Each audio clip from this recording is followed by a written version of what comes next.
বর্তমানে বাংলাদেশের সরকারকে, বাংলাদেশের যে ইন্টারিম গভর্নমেন্ট নামে যেটা চলছে, এটার আসলে বৈধতা কি?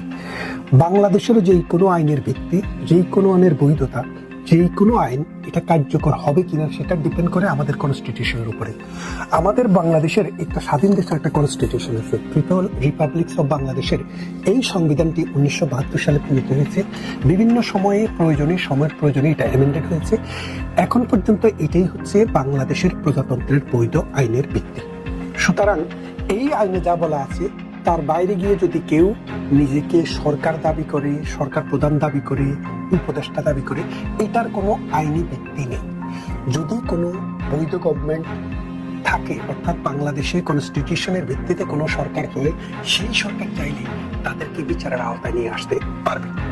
সুতরাং ডক্টর ইউনূসের যে সরকার, ডক্টর ইউনূসকে কেন্দ্র করে যে সরকার গঠিত হয়েছে, এটি বাংলাদেশের আইন অনুসারে, অর্থাৎ সংবিধান অনুসারে, প্রচলিত সংবিধান অনুসারে সম্পূর্ণ বেআইনি এবং অবৈধ সরকার।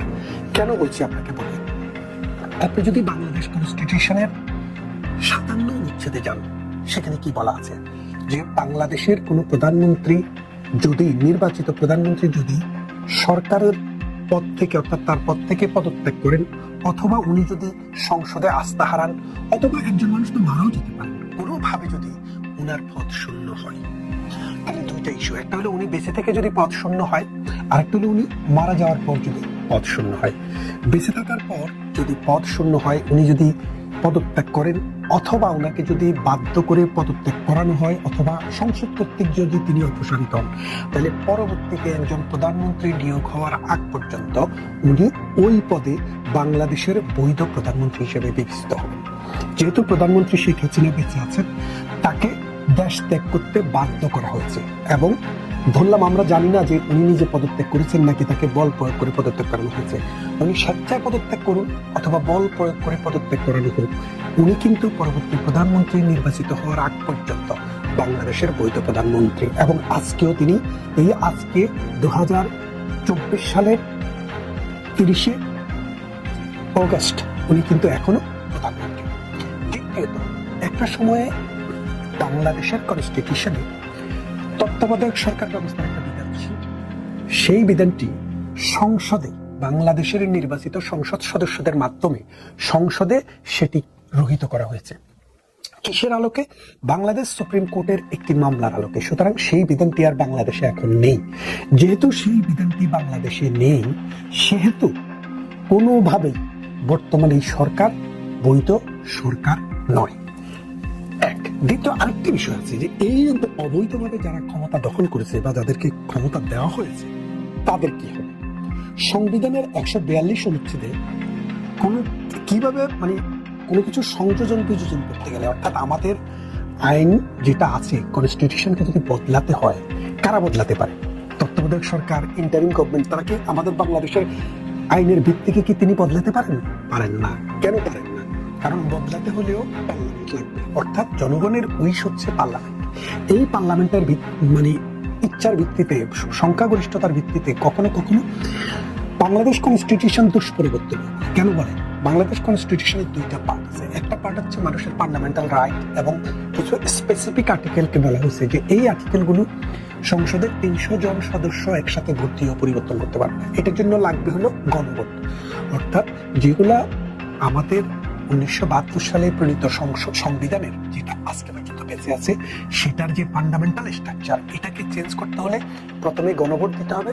গণভোটে যদি এটা পরিবর্তনের বিধান মানুষ অনুমোদন করে, যেমন হ্যাঁ না ভোট হয়েছিল আগে, সেই ভোটে যদি অনুমোদন করে, তাহলে সেটা বদল করা যায়। আর যদি সেটা গণভোটে অনুমোদন না করে, সেটা বদল করা যায় না।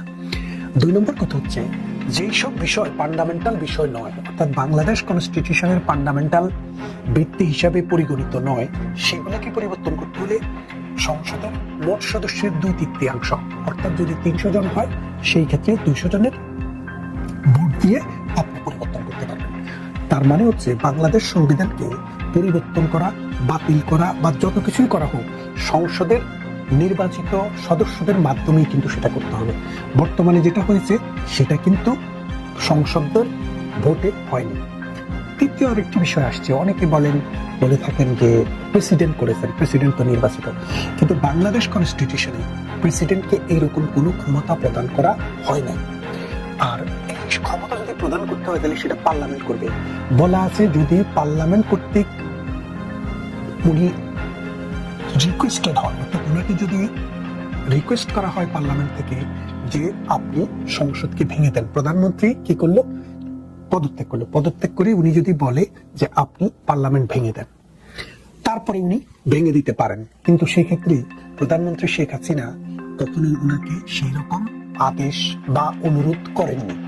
এবং যদি সংসদ ভেঙেও যায় তাহলে পরবর্তী সংসদ নির্বাচন হওয়ার আগ পর্যন্ত এক্সিস্টিং যে সংসদ সদস্য এবং সংসদ আছে সেটা বৈধ থাকে।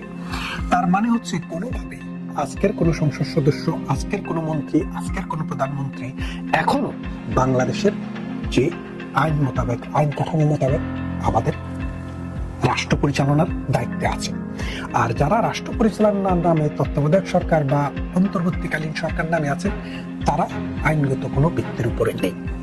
সংবিধানে একটি কথা সুস্পষ্টভাবে বলা আছে, যদি কোনো ব্যক্তি, কোনো গোষ্ঠী জোর করে এভাবে ক্ষমতা দখল করে, ক্ষমতা দখলে সহযোগিতা করে, অথবা তারা এই ক্ষমতা দখল প্রক্রিয়ায় অংশগ্রহণ করে, তাহলে বাংলাদেশের আইনে তাদেরকে যে সর্বোচ্চ শাস্তি আছে সেই শাস্তিতে তাদেরকে দণ্ডিত করা হবে। বাংলাদেশের আইনে সর্বোচ্চ শাস্তি হচ্ছে মৃত্যুদণ্ড।